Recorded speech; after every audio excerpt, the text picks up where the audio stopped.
Hello, good morning. It's Monica from Life is Art, and this is the Thursday 10 a.m. live at the Let the Games Begin online crop.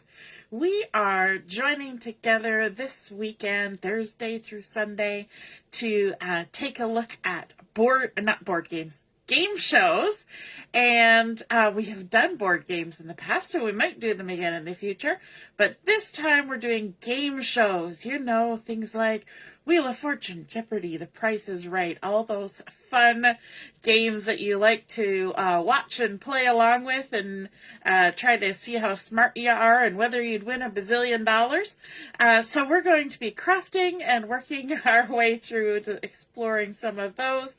And so this morning, I was driving my daughter to school, and it was very frosty outside. It was feeling totally frosty, and I think it was -13, and I heard reports that north of us, Barrie, Newmarket, all those kind of places, they're going to be getting snow squalls today and lots of snow. So perfect time to be in our craft room and creating up a storm, because when it's stormy outside, you can craft up a storm inside. So this morning we're going to be creating, and we're going to be creating something that looks a little frosty for joining me live to say hello or howdy, so I know you're here. If you're watching later on replay, you can drop a comment so I know you stopped by. And we're going to be using one of my favorite colors today to get started, and that is Night of Navy. I am a sucker for blues, and especially dark blues, and between Secret Sea and Night of Navy, it's kind of a toss-up which is my favorite. But Night of Navy just happens to be a really good one. And I have here a top fold card, which means I have cut a 4 1/4 by 11 inch piece of Night of Navy, and I've scored it along the 11-inch side at 5 1/2, and then just creased it to create a top fold. Now on the inside of our card, we want to add a spot to write our sentiment and all that, so we might as well do that first. I'm going to be using a piece of basic white to go on the inside of my card, and we're also going to be using today the designer series paper or pattern paper pack that is called Elegant Pine Snowflakes. So I've got a little tiny strip here. This is 4 inches by 3/4 of an inch. My basic white is 4 by 5 1/4, and I'm just going to quickly adhere this strip just for a little bit of color and theme element to my piece of basic white. There we go. Let me grab my pick tool. If you've never used one of these pick tools, if you're like me and use tear and tape or that kind of adhesive, these little pick tools are great because it lets you pull that backing off without bending your paper. Now, before I stick my cardstock down, I want to do a little bit of stamping on it. So I have here the Ornamental Christmas stamp set, and you've seen me use this quite a bit. We're going to be using it on this card as well. And on the inside of my card, I'm going to be stamping the Wishing You Peace and Joy.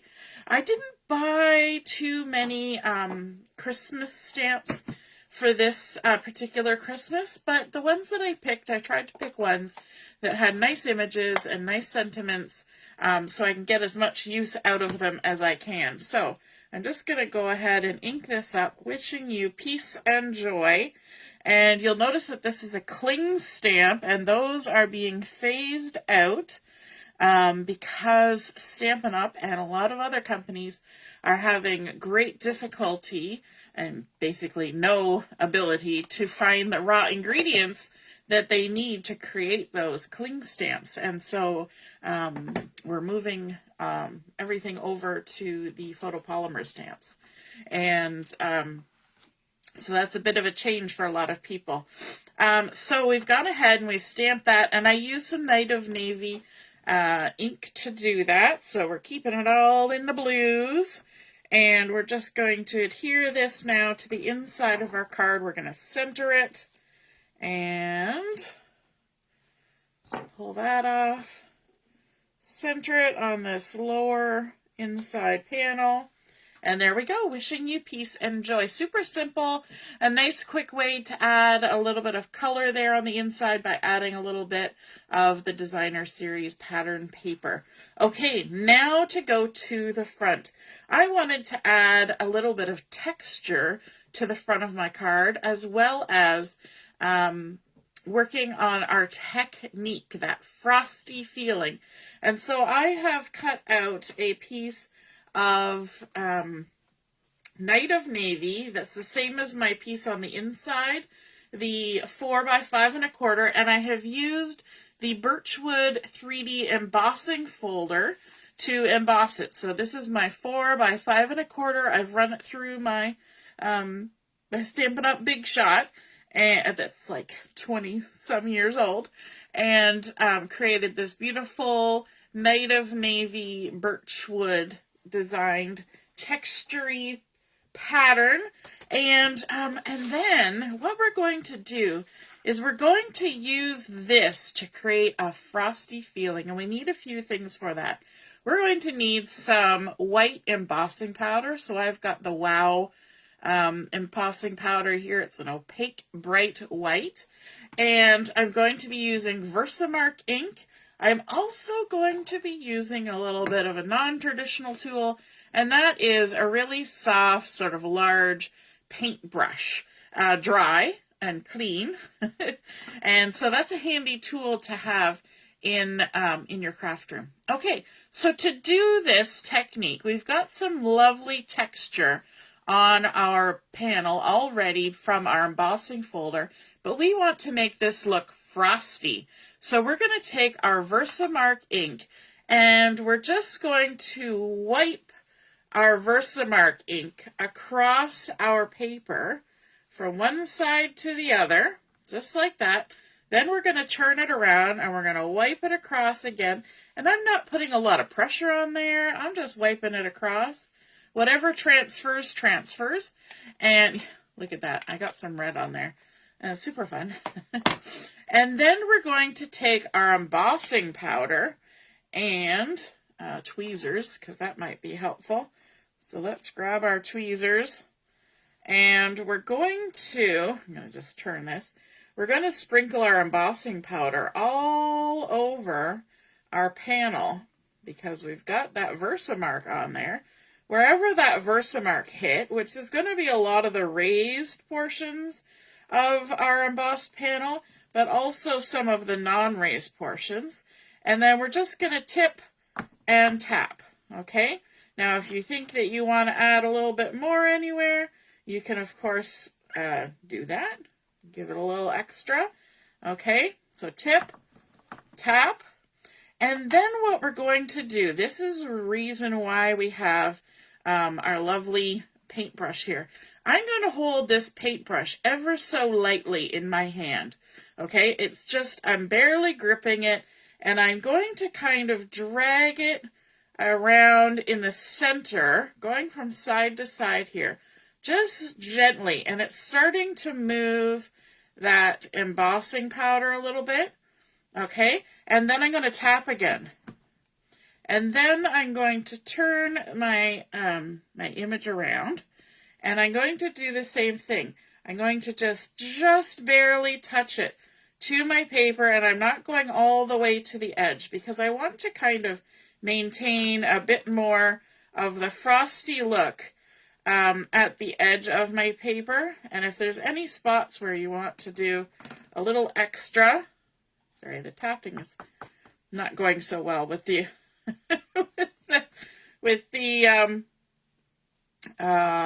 tweezers. That's the word I'm looking for. And it's good for holding, not so good for tapping. So you'll notice now that what we have done is we have removed some of the embossing powder from the central area, but ever so gently. So we tried to avoid any hard lines, okay? And then we're going to just gently set that down. We're doing lots of gentle things. And we can gather up our remaining embossing powder and use our paper here as a funnel. Now, what I should have done in between the Versamarking and the embossing powdering is I should have flipped my paper over, because I did get some Versamark onto my scratch paper. That's the whole reason for having the scratch paper there for the Versamark bit. But it also made my paper a little bit sticky, and so the embossing powder is trying to stick. But all you need to do is just kind of brush it with that brush, and that will allow you to move that embossing powder off, and it can even help you clean up your mat a little bit. Because we got embossing powder going everywhere, because I didn't pick a very big piece of paper, did I?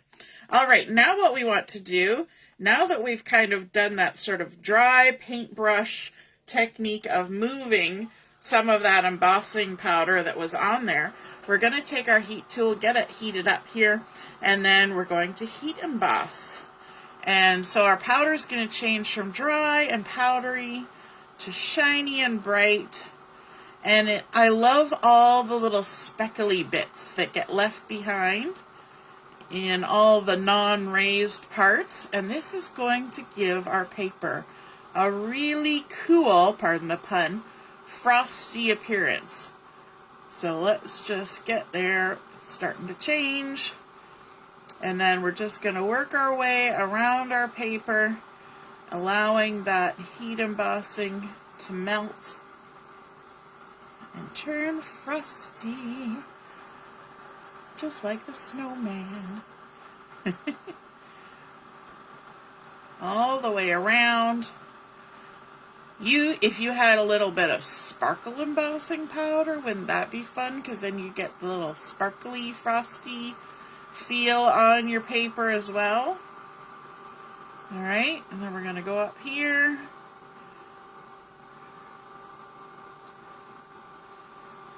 And work our way around. Who likes heat embossing and adding heat embossing in interesting ways? Could I have done this with a spray? Sure, I could have. But the thing I like about the heat embossing is it also adds textures. If you run your hand along it, it feels like icy frosty on there as well. And not just the color. So I think that's super fun. All right, I think we've got that embossed now. Everything's been activated. And there we go. We've got our fun panel. It's a little bit warm still, but it's all lovely and frosty and gorgeous. So I'm going to just pick which side I like, which way I like it best, and I think I like it this way. And then we can add it to our card base. And in order to add this, because it's got so much lovely texture on it, we want to add a little extra adhesive, just because those raised bits don't grip as well. Plus, we have done some heating and this and that, so to make sure that our panel stays fairly smooth and flat, we'll just add some extra adhesive all the way down. There we go. And we can center that on the front of our card.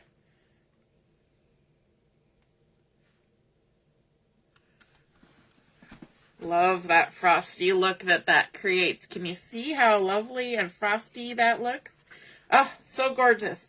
Now, to add my sentiment to this, I want to do something else that's a little bit frosty. And one of the things that to me looks a little frosty is vellum, because it has that sort of translucent frosty window feeling. So I have taken my Nested Essentials dies, and I have used my largest banner, so it's got a nice little double stitched edge all the way around, cut out some vellum, and now I want to actually stamp my sentiment on here. And in order to do that, I need to make it a fairly obvious sentiment, because we're going on to vellum, which is going to be on top of a dark color. So I want my sentiment to have a little bit of something to it. So from my Ornamental Christmas, I've got the 'Tis the Season sentiment, and I'm going to use my platform to help me with this. I'm just going to pop that down into the corner, and I'm going to use some cherry cobbler. And cherry cobbler coordinates with the Elegant Pine Snowflake pattern paper. So we're just going to ink this up. And to be honest, this is why my Versamark ink pad has red on it. Yep, this is how it happened. So we're going to go ahead and stamp that. And why are we using the platform as opposed to a regular stamp? Well, that's because we're going to keep this tucked in the corner there. I'm going to grab a chamois and clean off my stamp quickly, because we're going to do a second layer of stamping. And our second layer is going to be with embossing powder, but we're going to use clear this time instead of white. Obviously, just going to make sure my stamp is somewhat dry because we just got it wet with the chamois. And I don't really want any wetness getting into my Versamark. So this is how we end up with the red because, you know, transfer. We're going to ink this up like so with the Versamark, and then make sure that's in the corner. Because we're using our platform, we can make sure that we're getting the ink where we want it, our Versamark. Okay, and then we'll bring back in our little sheet there, and this time we're using our clear embossing powder. And that's from the same collection, the Basics embossing powder. And then just tap, tap. I'm going to do it twice just to make sure everything got hit. Because what that's going to do is, this is a fairly tiny font on this particular stamp set. It's very fine. Not necessarily tiny, but fine. And so in order to make it show up, and I've just dumped embossing powder again, in order to make it show up nice, I want to add a little bit of shine to it. And so let's make use of our tweezers. I usually do this with just holding it in my hand. So you can see that dry, dusty embossing powder is covering up our lovely red. And so when we hit it with the heat tool, which has warmed up already because it's sitting there from last time, and all we need to do is activate that clear embossing powder, and now you can see that our red shows up, but not only that, there's a nice little bit of shine. I'm just waiting to see till the video catches up so I can see that you're seeing the shine. Can you see that? So we've got that all on there. And before I stick this on, I'm going to kind of aim for about the center, maybe a little bit south of center. I want to bring in some pieces that I have fussy cut from the Designer Series paper. So we've got these beautiful snowflakes. Now there is a stamp set that you can purchase that makes these snowflakes, and you could stamp the outside bit and then the inside bit, so you can do different colors, and you can stamp the berries. But I fussy cut them from the Designer Series paper, and I'm going to be adding these onto my panel to add a little bit of fun and frostiness. Now this one was cut off the edge of the paper, and I've also trimmed a little bit here so that it can line up with the top of my Frosty panel. And then I've also got one little guy here. So we've got 3 different sizes of snowflakes. And now you'll see that this one is hanging off the edge. So we're going to give it a little bit of a trim. And I'm just going to do it super quick and simple just by just freehanding it. And you will notice that where I am placing these pine snowflakes, there's bits of them that are on top of the vellum, and that is important because, as you know, or you may not know, but I will tell you, if you put adhesive on vellum, you're going to see it. We don't want to see it. We want it to be hidden. So what I'm going to do is I'm going to adhere my vellum in places where those snowflakes are going to cover it. And I'm going to use liquid glue because we are adhering it on top of that textured base. And so let's put that back down just a little bit south of center, like that.